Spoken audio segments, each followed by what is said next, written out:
And I think if you can understand this design pattern, then you can easily learn Flutter. I think this is the core of Flutter, because in React Native uh, we have classes, but then those classes are called components, and inside the components again the view part is JSX. And so the concept is divided into different categories. So components also has a view part, but here you can see that the widget uh, doesn't have any separate view part. It's just returning things, and the things have like the things what the widget is returning is basically things like title and theme. The return part has the title and theme, but there is nothing like JSX or any other. This is what is describing the views. So we will start with the development. So as we can see that here we are using material package, and we can add more packages to our. First I will stop this app. So we can add more packages. So the first package that we need is HTTP package.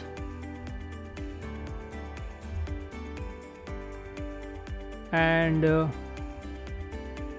let's first see how we can install HTTP package. So I will type Flutter HTTP, and you can see that it took me to this HTTP package, and this is something similar to Node.js packages or PHP packages. So it is basically a repository of packages in pub.dev, and here you can see that we have commands to install packages. So I will just copy this command, that is dart pub add http,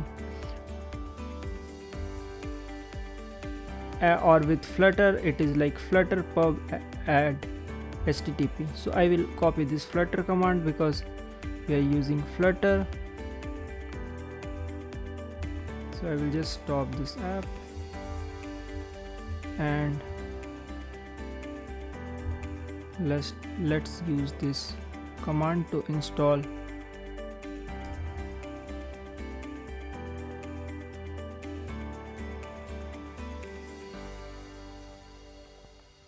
So now the installation has started, and it's almost like completed in background. So you can see that 3 dependencies has been changed. So if we go to if we go to the IML file, the pubspec.yml file, then we can see the dependencies. So this is basically the dependency that we just installed, and this is what we will need. So similar to this, we can add more packages. There are many packages in pub.dev. As per our requirement, we will keep adding packages. You can see that there's package of flowchart.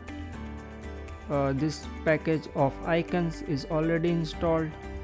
There is image picker, and we will also use date picker, but for that we don't need a package. So next thing that we will do is that we will look for the date picker.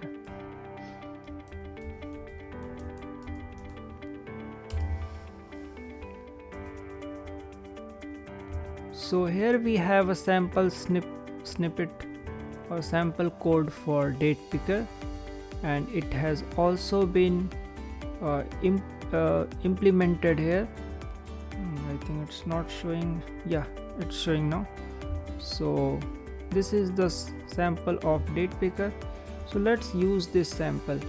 Here if we see that the example, how the example has been implemented.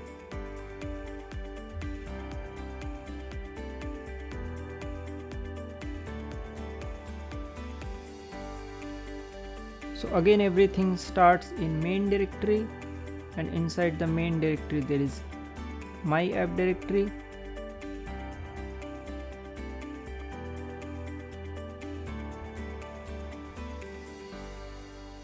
And inside my app we have this widget, and I think here we have used scope ID. So we will copy the code from this part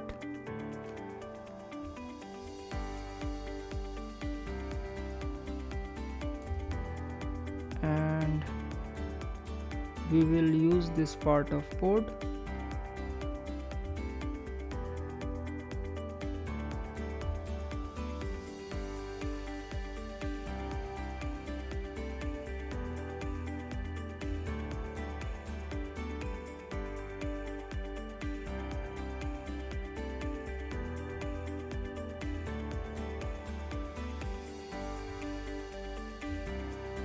I think we can replace a new code with this part of old code.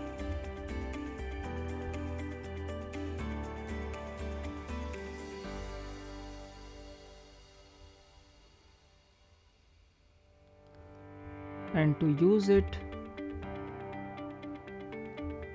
we will copy this line, which is basically my stateful widget with a restoration ID.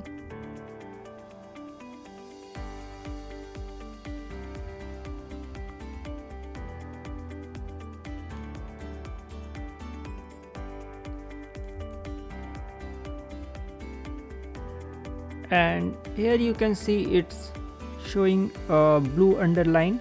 So whenever it shows blue underline, it basically suggests some fixes, and it's also showing problems. So basically it's telling that there is a preference of constant, and if we click on quick fix, again it's giving the options. I will select this constant option, and now this blue line is gone. So basically it was saying that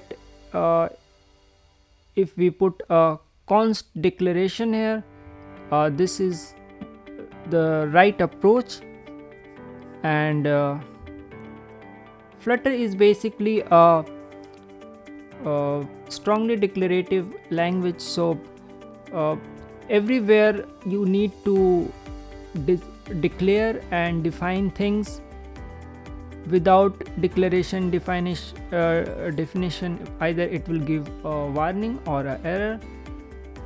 So this is also like something advantageous in building a robust app.